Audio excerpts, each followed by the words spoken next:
Hoje nós estamos aqui com a Roseli Santana, eu me chamo Sônia Alencar, e hoje nós vamos falar um pouquinho com vocês, conversar um pouquinho com vocês sobre leitura e alfabetização. A Roseli é escritora, eu vou passar para ela se apresentar, e depois nós iniciamos aqui um bate-papo, beleza? Vamos lá, Rô?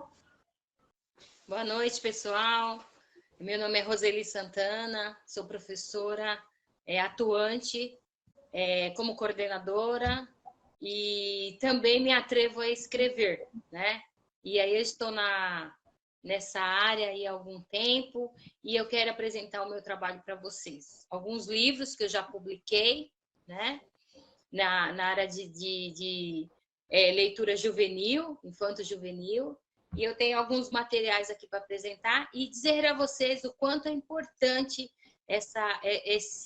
escrever aquilo que tem na nossa cabeça, na nossa memória infantil, né? E é isso, como iniciando aí uma conversa, um bate-papo com vocês. Meu primeiro livro, ele é bem simplesinho, bem fininho, tá? O nome dele é Boneca de Pano do Fundo da Caixa. E ele nasceu dentro da escola. Eu digo isso porque o Boneca de Pano do Fundo da Caixa é um título que uma professora, dentro de um horário de conselho, ela se referiu a uma aluna. Eu falei, e aquela aluna que não está aprendendo a ler e escrever? Aí ela disse, ela parece uma boneca de pano no fundo da caixa, lá escondido na sala. E aquilo me trouxe à memória a minha infância dentro da escola. Então, quando eu falo que existe um combo, né, Sônia? Um combo. Eu vou espelhar. Eu vou espelhar. Eu digo que material. Okay. Eu digo que por que um combo dentro da leitura, dentro da história, dentro da nossa vida, na nossa memória. Então, eu coloco o tema como minha memória é um combo, porque ela é uma junção de várias coisas. Ela é o tempo que eu passei lá em volta da fogueira, meus avós, meus primos e irmãos, e também as histórias que eles contaram. Então, eu digo, minha memória é um combo. E ela traz tudo isso hoje muito claramente. Eu entendo como eu aprendi a ler e a escrever, né? E a minha trajetória eu vou falar bem rapidinho para vocês. Dentro da minha vida, eu aprendi muito cedo aí o que eu mais queria, que era ser professora. Né? E muito cedo eu gostava já de escrever, eu já gostava de ler, mesmo não sabendo ler muito bem, né? Porque a minha trajetória na escola não foi a das melhores. Fui retida várias vezes, sempre trouxe uma dificuldade na fluência leitora, e não foi aquela trajetória magnífica que todo aluno e todo professor gostaria que o aluno tivesse, né? Então, por isso que eu trago um pouquinho para vocês. Mesmo tendo uma trajetória tão simples, tão fraca, eu, mesmo assim, fui vencendo alguns obstáculos até chegar hoje a ser uma escritora aí. Falo um pouco também da minha vida em relação a minha formação no magistério, formação em pedagogia, pós-graduada, 15 anos em sala de aula e também 14 anos na coordenação. E depois de toda essa trajetória aí, dentro do meio dessa trajetória, foi o primeiro livro que eu escrevi, que é o Boneca de Pano, no fundo da caixa, e ele traz o título dessa aluna e a história que está aqui é de uma menina que sofre bullying na escola aos 13 anos de idade. E essa menina sou eu. Por isso que eu disse que a minha memória é um combo. Então, eu trago a minha memória para a escrita, a serviço da leitura, a serviço da alfabetização. E logo depois, algum tempinho depois, eu escrevi também O Quintal da Minha Avó, Aqui eu tenho o desenho, né, a foto dos meus avós e a minha.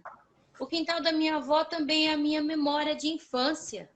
Ele retrata toda a minha vida de alguns anos de convivência com os meus avós e os animais que lá existiam, né? Então, por isso que eu falo de novo, minha memória é um combo, porque ela traz as histórias, ela traz a risada, e eu passei tudo isso para o papel. No meu terceiro livro, tá? Ele já vai com a outra temática.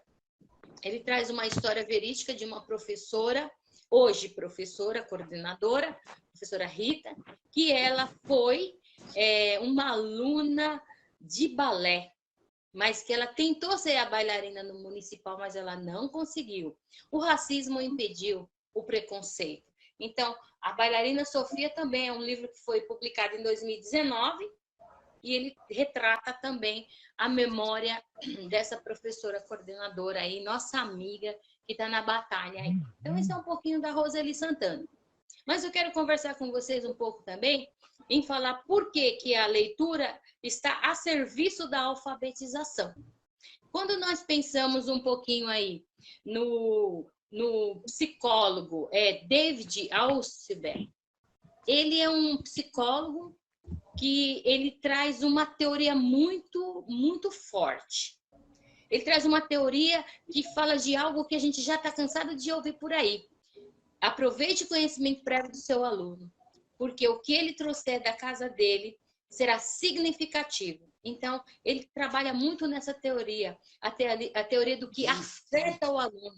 O que o professor ensina afeta o aluno, vai ao encontro daquilo que o aluno precisa aprender e aprimorar. Então, eu gosto muito de falar sobre ele, porque ele traz assim, quanto mais sabemos, mais aprendemos. Mas o que tudo isso tem a ver com a minha memória, com o meu combo, com tudo isso? Tem tudo a ver. Porque quando eu trago o meu conhecimento prévio, quando eu, enquanto professor, aproveito que o meu aluno já sabe e trago para a sala de aula, eu evidencio isso, a memória dessa criança, o que ele já sabe, para alfabetizá-lo, eu vou ter muito ganho com isso. Muitos de nós ficamos com aquela ideia fixa de fluência leitora. O que é fluência leitora? Fluência leitora ideal, que a escola quer. O aluno, ele tem experiências de fluência leitora diferente, né? Então, ele traz aí, muitas vezes, uma fluência leitora de soletração. Eu vou até dar uma mexidinha aqui, gente, desculpa aí. Ele traz uma soletração, certo?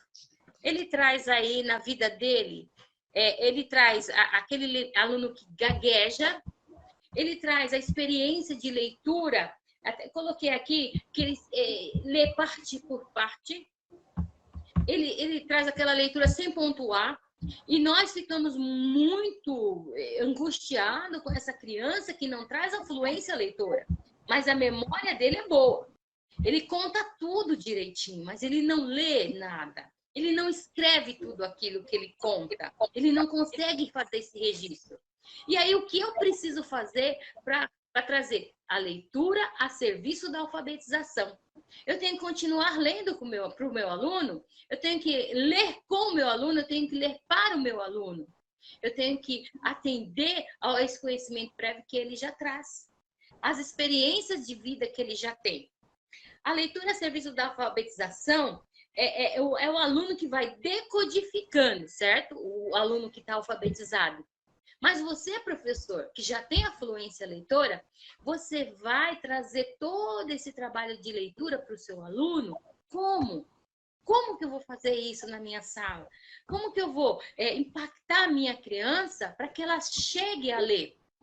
Valorize quando o seu aluno faz a leitura soletrada, quando o seu aluno faz a leitura de soquinho, quando o seu aluno faz a leitura por parte, quando o seu aluno também faz a leitura sem pontuação, até ele chegar na fluência leitora. Muitas vezes nós nem valorizamos isso, não sabem ler, e a gente vai deixando de lado. Nós temos que valorizar. Existe uma linha de trabalho que começa assim. Ninguém vai começar sendo fluente leitor lendo rápido. Eu preciso que meu aluno primeiro aprenda a decodificar. Nós sabemos que a leitura, aqui, eu tenho até uma escrita aqui que eu coloquei assim, que o próprio Aurélio, né, ele traz o que é a leitura. O que é? É ler, é compreender, não é? E o que é alfabetizar? É quando a criança decodifica a letra. Então, se ele já lê soletrando, ele já está lendo, professora. Aceite isso, porque é um processo. Agora, se ele demorar muito naquele processo, nós temos que fazer outros trabalhos, sim. Mas ele já está no processo de leitura. A leitura já está a serviço desse aluno. Então, eu tenho que ofertar ao meu aluno com a minha melhor leitura. Trazer à tona até a memória dele na escrita. O meu aluno, ele precisa ouvir o professor fazer a boa leitura para que ele leia bem também. Porque você é o espelho, você é o mediador, você é um modelo para ele. Então, o psicólogo David, ele fala muito do aprender a pensar. Como que eu vou fazer isso, Roseli? Meu aluno precisa pensar, meu aluno precisa aprender o que é significativo para ele. Então, quando eu trago uma história que vai ao encontro dele, quando eu uso a memória das histórias dele na minha sala de aula, quando eu preparo ele para ler, que é leitura, treinando, ele vai perceber que o que ele está fazendo é significativo. E o que você está fazendo por ele também. E você vai experimentar tudo isso ao longo do ano letivo, ao longo dos dias que você trabalhar com essa criança. O que eu preciso hoje é aproveitar todo tipo de leitura que essa criança me ofertar e ajudá-lo a aprimorar ela. Se ele só silaba, vamos silabar e vamos falar mais um pouco. Se ele faz gaguejando, vamos treinar. Se ele faz por partes, vamos treinar com ele, vamos mostrar para ele o que é ler. Então, a leitura é tentar a serviço da alfabetização, para que a criança possa decodificar aquilo lá, tudo aquilo lá que você está lendo para ele. Quando eu falo o tempo todo, minha memória é um combo, é porque eu preciso dessa memória para aprender novas coisas. A minha memória ela não vai sair da minha cabeça, ela é minha. Então, eu preciso que ela seja evidenciada. Eu preciso que o meu aluno saiba que a memória que ele tem, os conhecimentos prévios que ele traz de casa, é importante, é fundamental. Ele é evidenciado, ele é valorizado. Eu entendo você quando você lê as letras soltinhas. E eu entendo você quando você junta. Vamos juntar? Então, essa criança precisa perceber que o soletrar também é uma leitura. Que o gaguejar também é uma leitura. Ele não pode ficar ouvindo da gente o tempo todo, porque você não sabe ler. Isso não é fluência leitora. Isso é uma leitura ruim. Eu preciso valorizar cada parte dessa leitura da criança. É isso que eu gostaria que vocês entendessem e levassem isso para o trabalho de vocês, tá? A experiência dessas crianças são diferentes. Ninguém tem experiência de leitura igual a outra. Cada um tem a sua experiência. Dentro da escola, eu vou valorizar, ele vai aprimorar e vai levar lá para aquele esquema de leitura ideal, né? Que é o fluente leitor, que é a leitura por excelência, que é aquele aluno que lê, que enche os olhos do professor. Mas para isso ele vai galgar alguns degraus, né? E, lógico, com a sua ajuda, professor, com a sua mediação, com a sua paciência, com a sua intervenção e com sua força o tempo todo ali ajudando essa criança.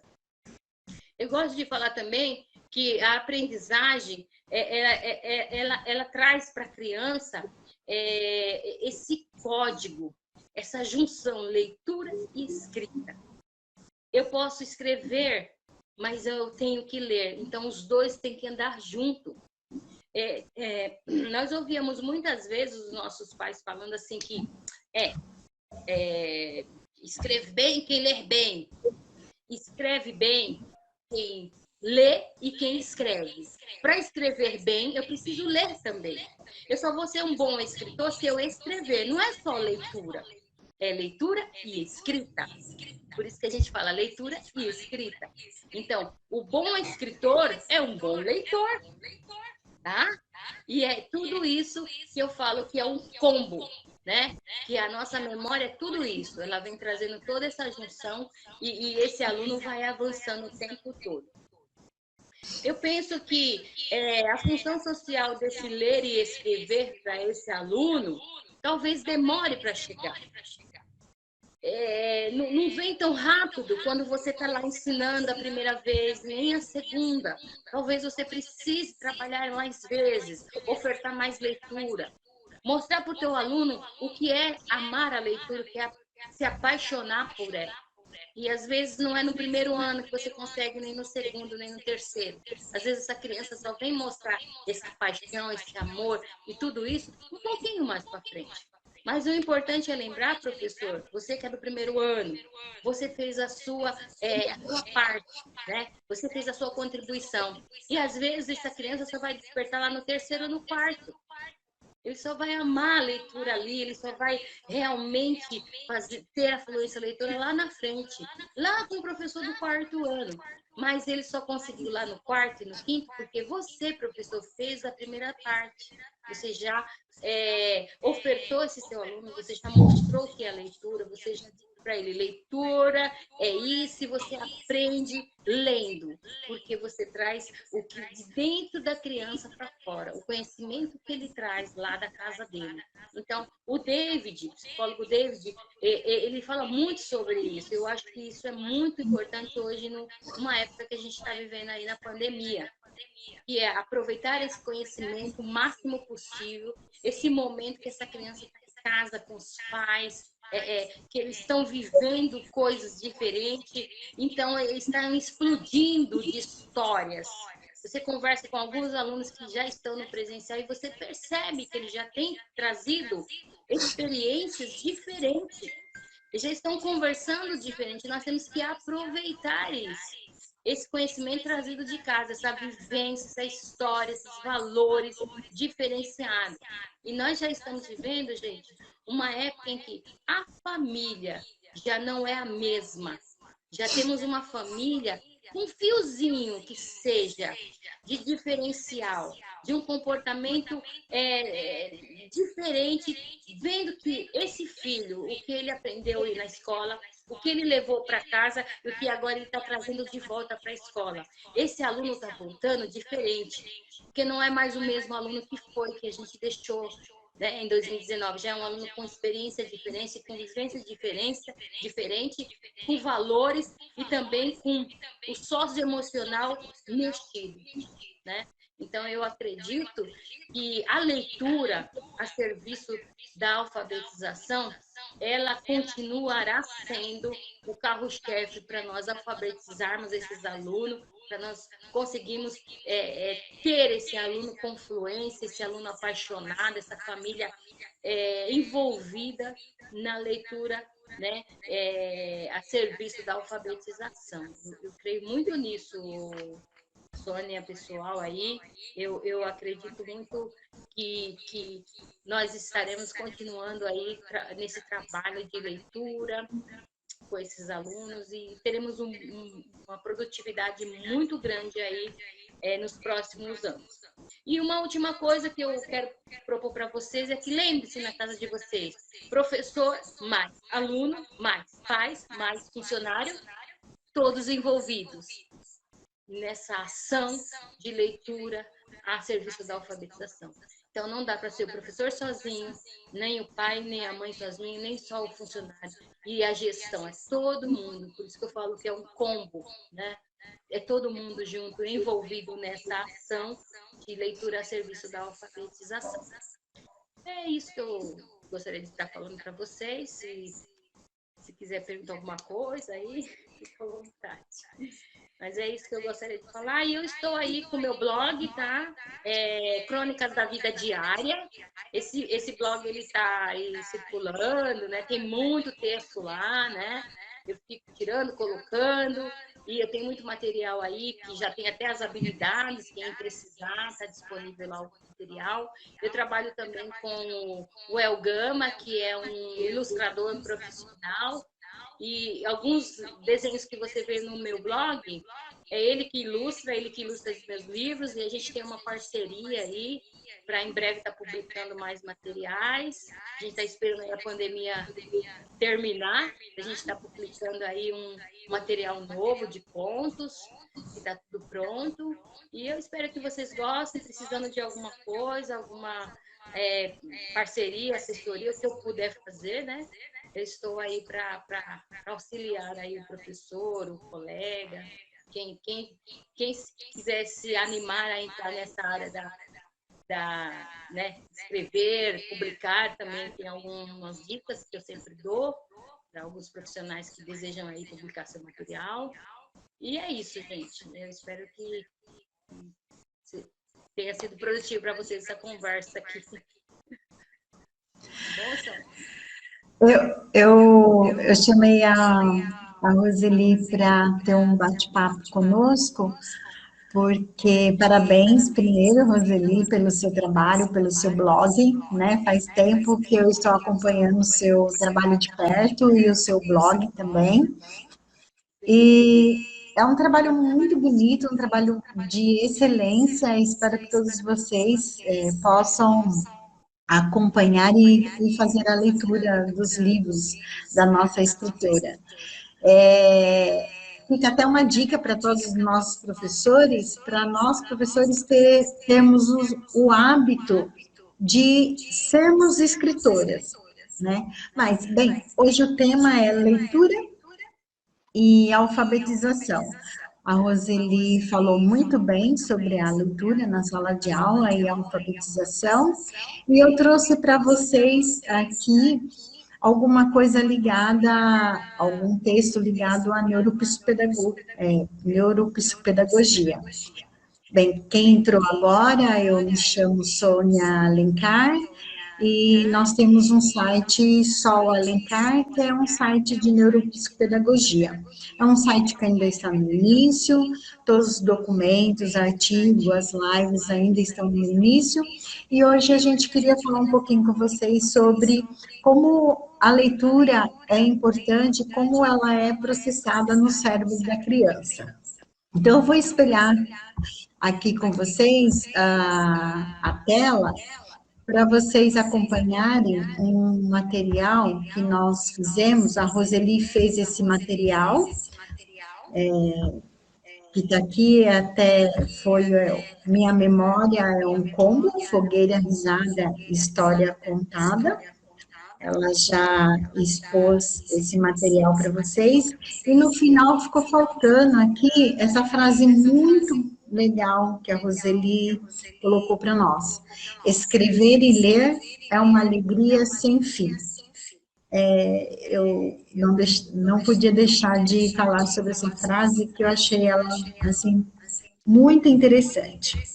Bem, eu coloquei aqui para vocês um outro material, e esse material da Roseli e este meu material também está disponível lá no site da Neuropsicopedagogia, Escola Alencar, e eu gostaria aqui de colocar para vocês sobre leitura e platicidade.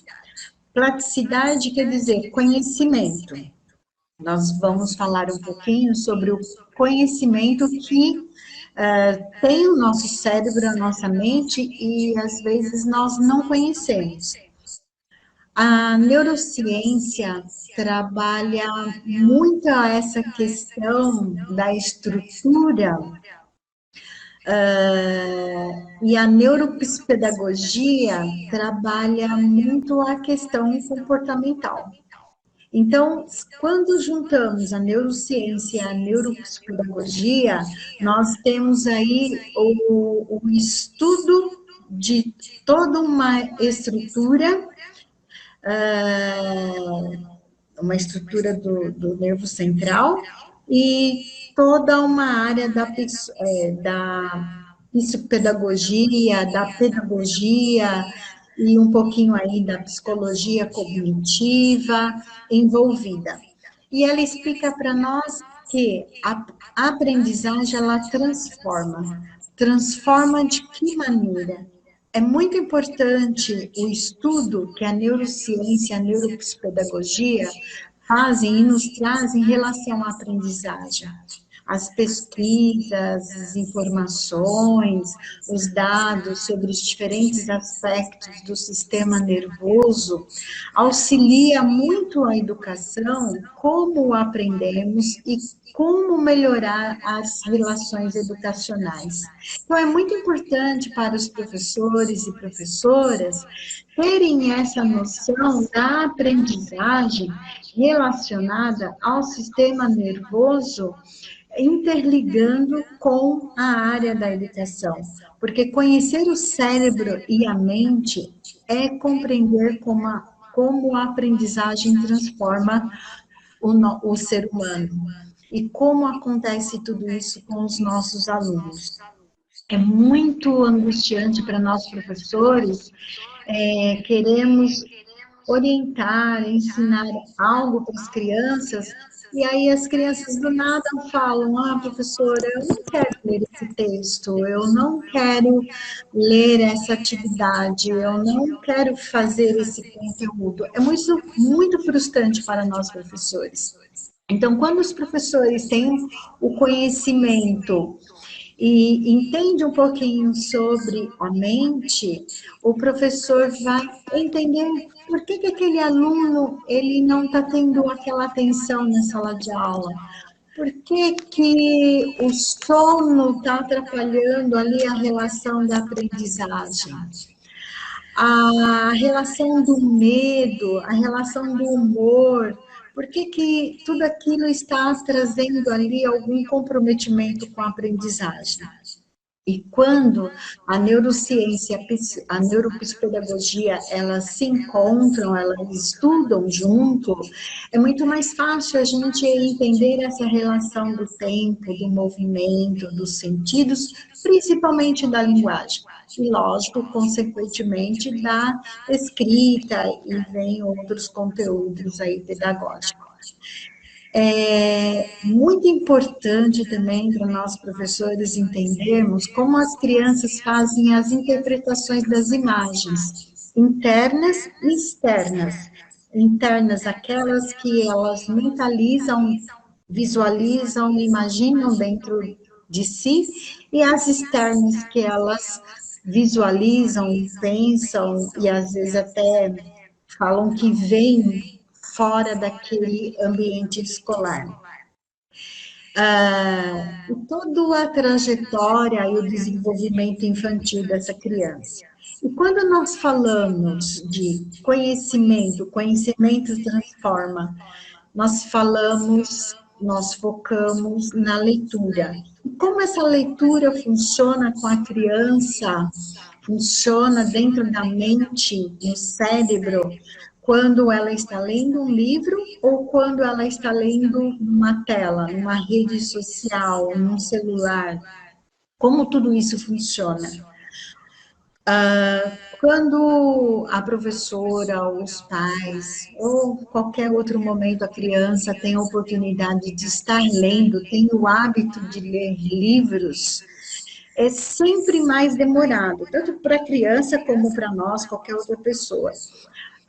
A leitura, ela é sempre mais demorada, mesmo se a criança não está lendo, ou se alguém está lendo para ela. Só que neste momento, a criança tem a oportunidade de pensar, de imaginar e memorizar o que está sendo falado.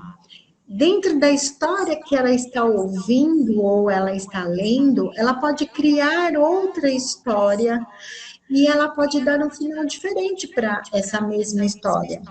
E isso, a gente está falando de cérebro, a gente não está falando só de criança, a gente não está falando só de adolescente, a gente está falando de mente, de cérebro, de conhecimento, de plasticidade. A gente está falando do ser humano em geral, na vida inteira. E quando a pessoa, o ser humano, ela está lendo um livro, ela tem uma interação cognitiva, cerebral, de conhecimento, a gente fala da plasticidade, ela tem uma integração geral e esse circuito de informações lento, gradual, vai gerando aí uma aprendizagem contínua. E a criança, quando ela tem o hábito de estar lendo continuamente qualquer tipo de livro, que qualquer leitura que ela goste, que tenha significado para ela, igual a Roseli apontou para nós, esse significado dentro dessa leitura vai trazer para essa criança, durante toda a sua vida, uma aprendizagem contínua, uma capacidade extrema de adaptação e de renovação. Quando a criança, ou adolescente, ou qualquer pessoa no geral, mas a gente está falando de mente, ela está lendo no celular, ela está lendo numa tela do computador, como eu estou lendo agora, ela tem muitas informações muito rápidas de ambientes externos e diferentes ambientes, muitos estímulos. E essas informações, elas chegam muito rápidas ao cérebro para essa criança, principalmente quando a criança está em período de alfabetização. Ela chega muito rápido, e é tão rápido essas informações que, às vezes, a criança não consegue ter profundidade, e o cérebro não consegue fazer o processo cognitivo, e quando as sinapses não conseguem fazer aquele processo cognitivo de maneira adequada, refletindo, pensando, assimilando, muitas dessas informações podem ficar perdidas.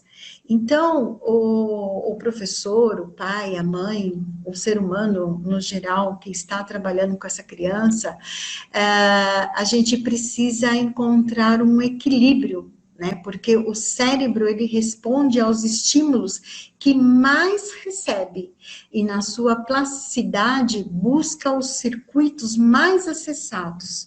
Então, é muito importante buscar o equilíbrio dessa leitura de telinha, de celular, de computador, né, das redes sociais, que elas vêm numa rapidez muito grande e um estímulo muito grande, e muitos desses estímulos não têm uma profundidade, não acarretando ali continuamente uma aprendizagem ali significativa para aquela criança. E ao longo do tempo, muitos buscam apenas repetir aquilo que lhe dá mais prazer, né? Procura ler apenas aquilo que o seu cérebro já está mais acostumado a acessar. Então, é muito importante nessa leitura, é uma leitura muito boa, rápida, mas é muito importante que nós, adultos, nós, professores, buscamos aí um equilíbrio, né? Para que esse estímulo processe aí uma aprendizagem contínua para essa criança, né? Então, a palavra-chave aí é o equilíbrio. E aí nós já estamos chegando, né, no final da nossa conversa com vocês, e eu queria colocar para vocês, segundo a psicopedagoga Maria Maluf, que diante desse complexo do sistema neural, é que a pedagogia escolar deve apresentar seu currículo, sua dinâmica com classe e seu olhar individual diferenciada com os alunos que apresentam alguma dificuldade em aprender. Então, nós, professores, devemos ficar de olho nessa individualização, porque que o nosso aluno, às vezes, ou está com sono, ou está com humor diferenciado, né? O que está causando todo esse processo de estímulo, da onde vêm esses estímulos, a gente precisa avaliar, verificar, para que a leitura ela seja igual a professora Roseli passou para nós, né, que a leitura, ela deve ser significativa, né, não a leitura pela leitura e apenas aquela informação rápida, e que os nossos alunos, as nossas crianças não vão ter aproveito ao longo do tempo, né. Eu agradeço vocês por essa participação, e se vocês tiverem aí alguma pergunta para que eu e a Roseli possamos responder, estamos à disposição de vocês. Roseli? Tô aqui. Tem mais gente aí, ó. É verdade. O pessoal, nós estávamos falando, o pessoal estava entrando. Se caso vocês quiserem fazer alguma pergunta para nós, estamos à disposição de vocês. E caso vocês não queiram, depois vocês podem entrar lá no nosso site, no site de Neuropsicopedagogia, é um site novo, nós estamos com materiais novos, lives novas, e estamos, tudo gratuito, nada é pago dentro do site, e o nosso foco é ajudar aí os pais, um público em geral, mas principalmente nossos professores e professoras, né, Roseli? Quer fazer o fechamento? Quer fazer o fechamento? Opa! Então, nossa, foi muito legal, viu, o que você falou. Realmente, nosso cérebro, ele é o que faz tudo, né? E a leitura é tudo, né? Essa parte da imagem, né? Ela é tão importante, a leitura de imagem para a criança. Nossa, isso é muito sensacional. E para nós adultos também, né? Porque nós também somos leitores de imagem o tempo todo na nossa vida, né? E é isso aí, Verdade. Soninha. Acredito que a parceria já foi feita e os professores que precisarem têm meu endereço aí, que eu puder ajudar, auxiliar, entendeu? Material, dica, a gente está aí para trabalhar, para ajudar, para auxiliar o grupo aí, para avançar, para aprimorar o trabalho aí, né? E assim, é uma mão dupla. A gente passa, a gente também quer receber, a gente está sempre aprendendo aí com os colegas aí diariamente, né? Não sei se Eu fiquei muito vocês... feliz pelo convite, viu, Sônia? Agradeço, viu? Muito obrigada. Estou muito feliz de ter participado aí com a galera aí nessa live. Beleza. Não sei se vocês sabem, mas a Roseli, professora e escritora, ela é uma das minhas parceiras lá no site Sol Oliveira, né, o site de Neuropsicopedagogia, e lá nesse site nós temos alguns parceiros que já estão fazendo a live conosco, e o pessoal está mandando material e eu estou colocando, publicando no site onde está o link falando lives, né? E conforme nós vamos aprendendo a relação da tecnologia, né? Nós vamos colocando a live lá. Eu agradeço muito a participação de vocês, agradeço muito a Roseli, e espero que em breve a Roseli venha nos contemplar com mais um conhecimento aí, um diálogo aí com todos nós, tá bom? Eu agradeço aí a participação, eu vi professores lá do Humberto, eu vi minha irmã, eu vi alguns colegas aí, muito obrigado por ter participado aí, por ter ouvido um pouquinho aí, que essa é a ideia, é fazer esse movimento mesmo, né? A educação é isso, é para a gente continuar passando um pro outro. Verdade. Bem, qualquer dúvida que vocês tiverem, pode mandar e-mail para a gente, pode deixar o recado lá no site mesmo, né? Os professoras podem tirar as dúvidas com a gente lá no site, e também tem a página da Roseli, clicando na foto dela, já vai direto para a página dela e dos outros parceiros que nós temos lá, que são psicólogos, neuropsicopedagogos, terapeutas, e palestrante que fazem curso de neuropsicopedagogia. Amanhã, às 7 horas, nós vamos ter outra live que é sobre adaptação curricular e adaptação de acesso. Essa live é com uma formadora, uma professora formadora, a Tânia Rezende, inclusive ela é cega, né, ela é deficiente visual, e ela vai estar amanhã conosco no Face fazendo essa live, tá bom? Espero vocês lá, então. Um beijo muito grande para vocês, um abraço muito grande, muito obrigada pela participação de vocês. Obrigada, gente. Até logo, Soninha. Até logo. Tchau.